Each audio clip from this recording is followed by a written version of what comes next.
Avon Haryana देख रहे सभी दर्शकों को नमस्कार। मैं हूं आपके साथ शिवानी हंस। तो लोकसभा चुनाव के लिए 6 चरणों का मतदान हो चुका है। हरियाणा की भी सभी 10 लोकसभा और एक विधानसभा सीट पर शांतिपूर्ण मतदान हो गया है। हालांकि कुछ जगहों से छुटपुट घटनाओं की खबरें जरूर सामने आई, कुछ वीडियोस भी सामने आई, लेकिन कुल मिलाकर ये कहा जा सकता है कि जो शांतिपूर्ण मतदान हो चुका है।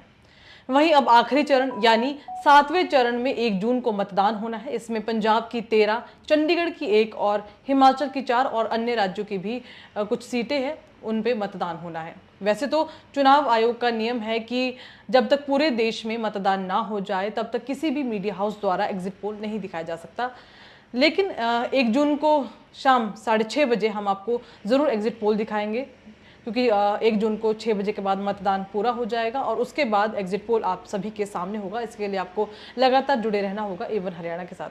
तब तक के लिए हम आपके सामने एक मोटा मोटा विश्लेषण रख रहे हैं, जिससे आपको ये अंदाज़ा लग जाएगा कि लोकसभा चुनाव में किस पार्टी का पलड़ा भारी रहा और कौन सा फैक्टर इन चुनावों में काम किया है और किस पार्टी को नुकसान और फायदा इन चुनावों में पहुंचा है।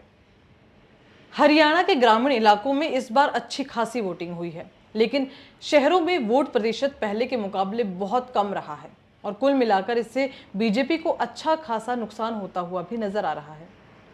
हमें इसे नुकसान क्यों बता रहे हैं? क्योंकि पिछली बार बीजेपी ने सभी 10 की 10 लोकसभा सीटों पर जीत दर्ज की थी और बड़े मार्जिन के साथ 3 या 4 सीटों पर विजयी हुई थी। इसमें करनाल, फरीदाबाद, हिसार जैसी सीटें शामिल है, जहां पर बड़े पैमाने पर बीजेपी ने एक बड़े मार्जिन के साथ जीत दर्ज की थी और एक इतिहास कायम किया था। लेकिन इस बार वैसा कुछ नहीं होने वाला, क्योंकि इतने बड़े मार्जिन के साथ कोई उम्मीदवार जीत नहीं रहा है, लेकिन बहुत कम अंतर हार जीत का रहने वाला है और बहुत कम अंतर के साथ हार होने वाली है। तो इसलिए हम कह रहे हैं कि इस बार बीजेपी को काफ़ी नुकसान इस बार चुनावों में उठाना पड़ रहा है। इसमें खास बात यह भी है कि इस बार हरियाणा में बीजेपी को चुनाव जिताने की जिम्मेदारी राज्यसभा सांसद सुभाष बराला को दी गई थी और उन्हें पूरे हरियाणा के चुनाव प्रभारी के तौर पर नियुक्त किया गया था। ऐसे में अगर बीजेपी को किसी भी तरीके का कोई बड़ा नुकसान होता है तो इसका खामियाजा सुभाष बराला को भी इस बार भुगतना पड़ सकता है। चलिए बात कर लेते हैं कि कौन कितनी सीटों पर जीत दर्ज कर रहा है। जो अभी तक आंकलन हमारे सामने आए हैं उसमें इस बार इंडिया गठबंधन के खाते में 7 सीटें हरियाणा की जाती हुई नजर आ रही है।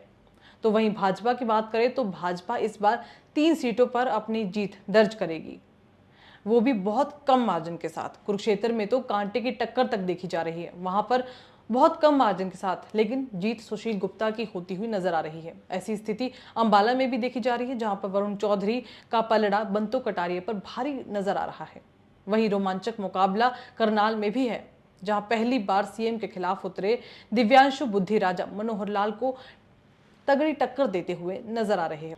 अगर मनोहर लाल अपनी सीट ना बचा पाए तो सभी सीटें कांग्रेस के यानी इंडिया गठबंधन के खाते हुए में भी जाती हुई नजर आ रही है। तो एक कड़ा मुकाबला करनाल में भी देखा जा रहा है। तो चलिए उन फैक्टर्स की भी बात कर लेते हैं जिसकी वजह से इस बार चुनावों में बीजेपी को नुकसान उठाना पड़ सकता है। इसमें सबसे पहला फैक्टर है गर्मी। जी हाँ, गर्मी की वजह से इस बार बहुत कम जो वोट काफ़ी डले हैं ग्रामीण इलाकों में। हालांकि गर्मी का असर उतना नहीं देखा जा सकता है, क्योंकि इस बार ग्रामीण इलाकों में अच्छी खासी जो वोट काफ़ी अच्छी हुई है, काफ़ी लोगों ने बढ़ चढ़कर अपने मत का इस्तेमाल किया है। लेकिन शहरों में वोट प्रतिशत काफ़ी कम रहा है और इसका नुकसान बीजेपी को इसलिए उठाना पड़ रहा है क्योंकि बीजेपी हमेशा से दावा करती आई है कि शहरी जो वोट बैंक है हमेशा से ही उनका मजबूत रहा है। लेकिन जिस तरीके से वोट बैंक जो वोट प्रतिशत काफ़ी कम रहा शहरी इलाकों में, ऐसे में बीजेपी के लिए ये मुसीबत खड़ा कर सकता है। तो गांव में गर्मी का असर इस बार कम देखने को मिला, तो वहां पर वोट प्रतिशत भी काफ़ी अच्छा रहा। हालांकि देखा जाए तो उस समय जो टेम्परेचर था पूरा 40 डिग्री से भी ज़्यादा था। हालांकि बताया जा रहा है कि इस बार वोटिंग प्रतिशत 65 का आंकड़ा छू गई। हालांकि फाइनल आंकड़ा अभी चुनाव आयोग ही जारी करेगा। ग्रामीण इलाकों की बात करें तो यहाँ पर कई लोग तो कई कई किलोमीटर दूर पैदल चलकर वोट डालने तक पहुंचे, लेकिन कुछ इलाकों में दूरी होने के कारण जो लोग घर से बाहर नहीं निकले और वोट देने नहीं आए। लेकिन कोशिश यही थी चुनाव आयोग की कि जगह जगह लोगों के घरों के पास भी जो मतदान केंद्र बनाए जाए। लेकिन हमने जिस तरीके से तस्वीरें देखी, कई कई लोग कई कई किलोमीटर पैदल चलकर गर्मी में वोट डालने के लिए पहुंच रहे थे। इसमें दूसरा फैक्टर है किसान। जी हाँ, देश में किसान आंदोलन हुआ। बेशक केंद्र सरकार ने तीनों कानूनों को वापस ले लिया हो, लेकिन उसके बाद भी किसानों की नाराजगी इस चुनावों में देखी गई। खासकर हरियाणा के ग्रामीण इलाकों में वो नाराजगी सबसे ज्यादा देखने को मिली। बहुत से बीजेपी उम्मीदवारों को तो गांव में विरोध का सामना करना पड़ा, उन्हें घुसने तक नहीं दिया गया। साथ ही अच्छे खासे वोट भी विपक्ष को दिए, किसानों के द्वारा, जाटों के द्वारा, क्योंकि हरियाणा में जाट का मतलब ही किसानों से है, तो इसका फायदा विपक्ष को मिला है। तो कई उम्मीदवारों को तो घर बैठे ही अच्छे खासे वोट मिल गए। कई गांवों में तो एक तरफा माहौल तक इंडिया गठबंधन के लिए देखा गया। कुल मिलाकर सरकार ने 3 कानून तो वापस ले लिए। हालांकि एमएसपी, फसल मुआवजा और जो उन पे किसानों पे दर्ज मुकदमे हैं, वो भी मुद्दा अभी बाकी है। किसानों में इस बात का गुस्सा काफी समय से था और उन्होंने जिस तरीके से कहा था कि वो ये गुस्सा चुनावों में उतारेंगे, तो इसका जो असर वो चुनावों में भी देखा गया है। वो गुस्सा लगता है कि जो किसानों ने चुनावों पे और बीजेपी सरकार पर उतार दिया है, तो इसका काफी ज्यादा नुकसान इस बार बीजेपी सरकार को भुगतना पड़ सकता है।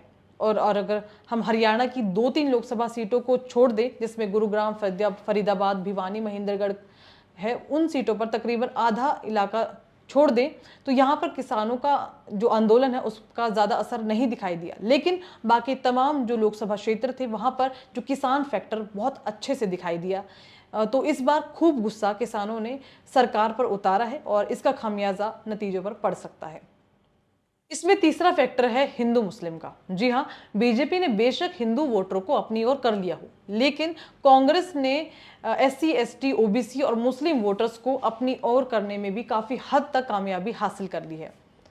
बेशक बीजेपी ने कहा कि उसने हर वर्ग का साथ दिया, हर वर्ग के लिए योजनाएं बनाई, काम किया, देश को कभी बांटा नहीं, लेकिन बीजेपी के नेता और खुद प्रधानमंत्री भी मंच से लगातार मुस्लिम विरोधी बातें कर की। और खुद जब यहाँ पर योगी आदित्यनाथ मुख्यमंत्री उत्तर प्रदेश यहाँ पर आए थे, उन्होंने भी मंच से जिस तरह की बातें कही थी, उससे ये कहा जा सकता है कि जो एससी, एसटी, ओबीसी और मुस्लिम वोट बैंक को काफ़ी नुकसान हुआ है बीजेपी को। तो यहाँ पर इसका असर हरियाणा में भी देखने को मिलेगा। ना सिर्फ हरियाणा बल्कि पूरे देश में इसका खामियाजा बीजेपी को भुगतना पड़ सकता है। तो इसका फायदा जो विपक्ष है, इंडिया गठबंधन है, उनको जाता हुआ नजर आ रहा है। तो फिलहाल यही था विश्लेषण, और आपको ये विश्लेषण कैसा लगा और इस पर आपकी क्या कुछ राय है कमेंट करके जरूर बताइएगा। इसके अलावा जब 1 जून को आखिरी चरण का मतदान होगा और 6 बजे के बाद 6:30 बजे के करीब हम आपको पूरा एग्जिट पोल दिखाएंगे, वो देखना मत भूलिएगा। तब तक के लिए मुझे दीजिए इजाजत। धन्यवाद। लेटेस्ट वीडियोस के लिए अभी सब्सक्राइब करें A1 हरियाणा को और प्रेस करें बेल आइकन ताकि सभी अपडेट्स आपको मिले सबसे पहले।